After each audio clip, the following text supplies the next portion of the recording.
Qilmanglar yigitlar. Nestorov, nimalar qilyapsan? Bizning Ignat. Sen birinchi bo'limning yaqqol qahramonisan.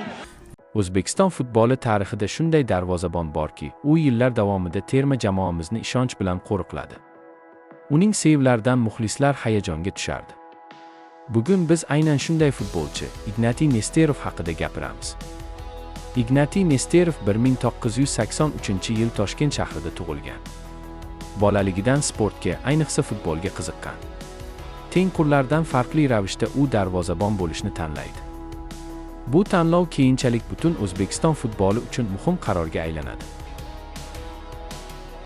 Ignatiy Nesterov O'zbekiston milliy terma jamoasida uzoq yillar davomida asosiy darvozabon bo'ldi.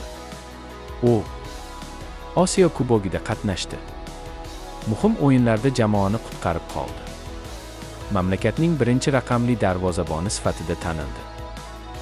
Ignatiy Nesterovni boshqalardan ajratib turadigan jihat bu barqarorlik. U xotirjam o'ynaydi. Bosim ostida xatoga yo'l qo'ymaydi. Yosh darvozabonlar uchun namuna bo'la oladi. Bugun ham uni O'zbekiston futbolidagi eng ishonchli darvozabonlardan biri sifatida eslashadi. Ignatiy Nesterov bu shunchaki darvozabon emas. Bu ishonch, fidoyilik va professional futbolchi timsoli. U O'zbekiston futboli tarixida o'chmas iz qoldirdi. Agar sizga shunday futbolga oid videolar yoqsa, videoni ulashing va Telegram kanaliga obuna bo'ling.